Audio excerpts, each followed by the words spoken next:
muling ipinagpatuloy ng Kamara ang pagdinig kaugnay sa budget insertion ng DPWH sa 2019 national budget.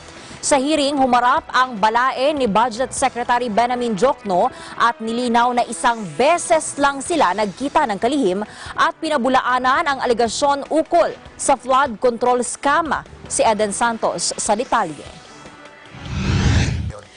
Humarap sa pagdinig ng House Committee on Rules ang balae ni Budget Secretary Benjamin Diokno na si Kasiguran Mayor Jose Edwin Hamor kaugnay ng 75 billion pesos na budget insertion sa panukalang 2019 national budget.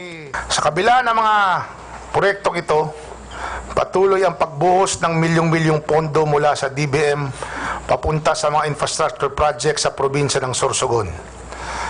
Mahal na mahal talaga Secretary Diokno ang kanyang mga balae.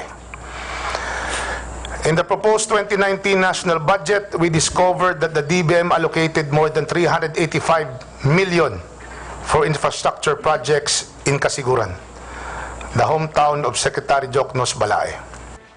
Sa pagdinig ng komite na pinamumunuan ni House Majority Leader Rolando Andaya Jr., tinangkang iligtas ng alkalde si Diokno sa harap ng mga aligasyon ukol sa flood control scam. Mariin itong pinabulaan na nabalain niya si Diokno dahil anak ng kanyang asawang si Sorsogon Vice Governor Esther Hamor sa una nitong asawa si Romeo Sicat Jr. na asawa naman ng anak ng kalihim na si Charlotte Justine Diokno Sicat. Dagdag pa nito, isang beses lang sila nagkita ng kalihim. Pero hindi kinagat ng komite ang mga alibay nito. Asawa niyo po si Esther Hamor, anak ni Esther Hamor yung pinangasawa ng anak niya. Balae po kamo. Hindi ko po alam ang tawag dyan, pero Balae ka gaya mo. na sinabi mo kanina, kung kaano-ano ko, wala po. Wala, hindi mo kaano-ano yung anak niya. Pero si Ben Diokno, balae mo. Mas lalo na hindi ko kaano-ano. Hindi mo siya kaano-ano. Kapag po kayo'y nag-asawa, yun pong anak nung asawa mo, nagiging anak mo din by affinity.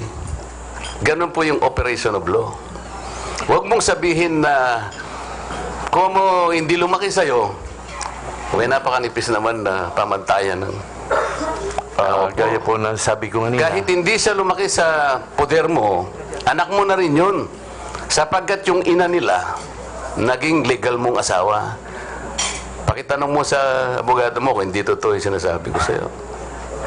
Ngayon, ang nakikita namin, kaya ka lang gumagawa ng pagdadahilan ngayon, pinipilit mong ilayo yung koneksyon nung Romeo na nagkataon pala, asawa pala nung anak nung ating kalihim ng DBM.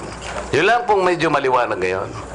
Itinanggi rin ni Hamor na paboritong kontraktor ang Arimar kaya maraming malalaking proyekto ang kanilang nakukuha. Nilinaw din ng alkalde na ang mga flood control projects sa kanyang bayan ay batay sa hazard map ng Mines and Geosciences Bureau matapos ihayag ni Andaya na walang master plan para sa flood control projects. Public funds disbursed by DBM eventually found their way to bank accounts to favored local contractors. In our case, Arimar Construction. The committee presented direct evidence, a deposit slip from Land Bank showing a dummy contractor deposited a total of 11,416,374 pesos to the bank account of Arimar Construction on October 4, 2018. Sinulatan po ako ng regional director ng DNR na pinahanda po yung mga barangay na prone to flooded area. Actually, ginoong congressman, hindi po namin masyado problema ang tubig galing sa bundok. Kasi nagawa na po kami ng flood control. Ibinunyag din ni Andaya na halos 81 milyong piso ang nadeposito sa bank account ng Arimar batay sa nakuha nilang 6 na tseke. Sa laki ng kita ng Arimar mula sa pondo galing sa DBM, we expect them to pay a sizable amount of taxes. Sounds logical. But in their financial statement submitted to the SEC, kayo po nag-submit nun, hindi kami. We notice payment of taxes for only 15,000 pesos. Nagturoan naman ang mga opisyal ng DPWH at DBM kung sino ang nag-encode ng 75 billion pesos sa 2019 budget. Ayon sa DPWH, binigyan lamang sila ng DBM ng budget ceiling na 480 billion pesos at yun lamang umano ang isinumiti ng ahensya na may petsang July 11, 2018 kasamang detalye ng mga proyektong nakapaloob sa nasabing halaga pero hindi kasama ang mga proyekto sa 75 billion pesos. Iginit naman ng DBM na alam ng DPWH ang 75 billion pesos kaya umabot sa 555 billion pesos ang alokasyon ng DPWH.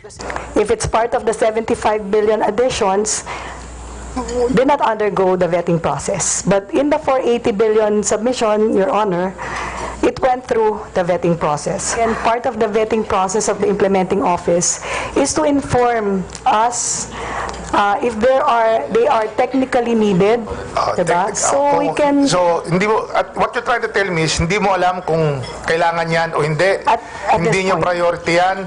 Hindi nyo alam kung may right-of-way problem yan o hindi. Is that When what the you're NEP, after the NEP, okay. Yes. So, hindi mo nga alam Kasi yung timeline, sir. You cannot guarantee to me that these projects At in the this point, 75 billion are all ready-to-go projects. At this point, sir. Yes. So, in the 480, sir, the 480 billion, which is being asserted as what DPWH knows about, is the original list of projects belonging to the Tier 1 and Tier 2. There are certain projects after the Tier 2 where DPWH also encodes, and I would assume that constitutes the 75 billion. Whether they know about it or not, I would assume they know because it's their people that encodes these projects. Sa pagdinig, ipinagtaka naman ng komite kung bakit biglang na-dissolve ang dalawang kumpanyang hawak ng anak ni Jokno na si Charlotte Justine. Now, what piqued the interest of the committee was the sudden dissolution of companies incorporated by Charlotte Justine. The DBM Secretary's daughter, Charlotte, has been listed as incorporator of two companies, Earth Security and Protective Services Corporation and Interstate Corporation of the Philippines. Pero wala na pong makuhang record sa SEC tungkol sa kumpanyang mga ito. Na-dissolve na raw. Samantala, muli namang inisnab ni Jokno ang pagdinig ng Kamara. Bukod kay Jokno, hindi rin sumipot sa hearing ang anak nito at mga anak ni Hamor na kapwa pinadalhan ng imbitasyon. Para sa Eagle News, Eden Santos, IM1 with 25.